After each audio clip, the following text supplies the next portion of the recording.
My name's Dr. Manrina Rhode and I'm the aesthetic dentistry expert for dentistry.co.uk. Today I'm going to talk to you about the importance of good communication with your technician.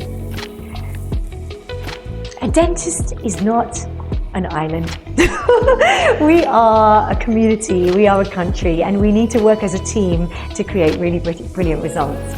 If you're doing work that requires lab-made work, you can only be as good as the ceramist that you use, and your ceramist or your technician can only be as good as the way you communicate with them. So firstly, if you're sending impressions, then make sure you're sending beautiful, clear impressions with beautiful margins that are not distorted. If you're sending a scan, make sure you've had a look at it, you've made sure the margins are really clear. You can't blame unclear margins on your technician if you've not sent them some really great work to use and to create from. Also shade. If you're not sending your patient to your ceramist to take a shade, then you need to become really good at shade taking yourself. Make sure you're taking your shades in a natural light.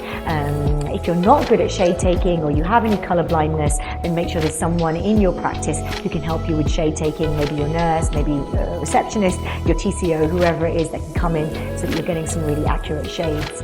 You want to get the shade of the end product. You also want to get the shade, the base shade, or we used to call it a stump shade. I don't think the stump shade's a very nice word. I always take pictures of my preparations. I let the ceramist know if there's a darker area, if there's differences in shades. Again, they can only be as good as what you communicate to them.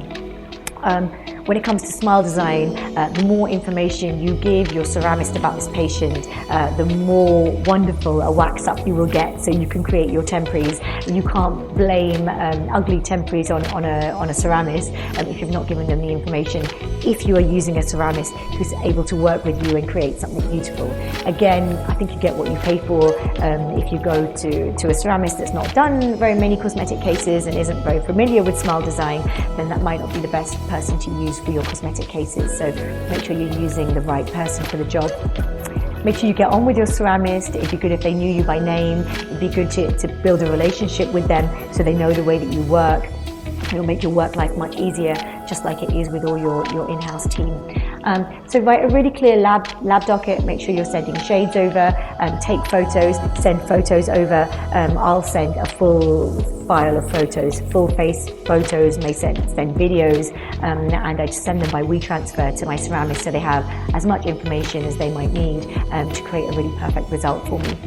And if things don't go right, if you get work that isn't exactly what you were looking for, then also make sure you're communicating that to your ceramist. That's how you'll learn to work better together. So say, this is what I found, this was what wasn't perfect, and let them let you know why that may have happened. It may be something you're not aware of, and then you can make sure it doesn't happen in the future moving forward. Separate from communicating with your ceramist, make sure that when you're temporizing your patients, that you're temporizing them well and that you are temporizing them.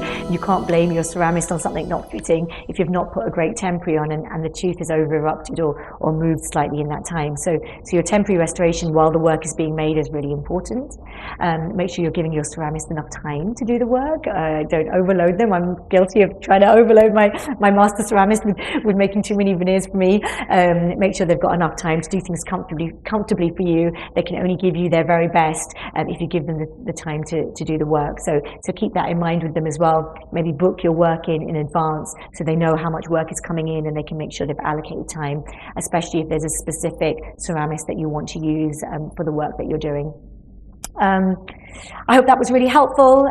Basically, make sure you're treating your ceramist as part of your team. They're a really important part of the team. Thanks.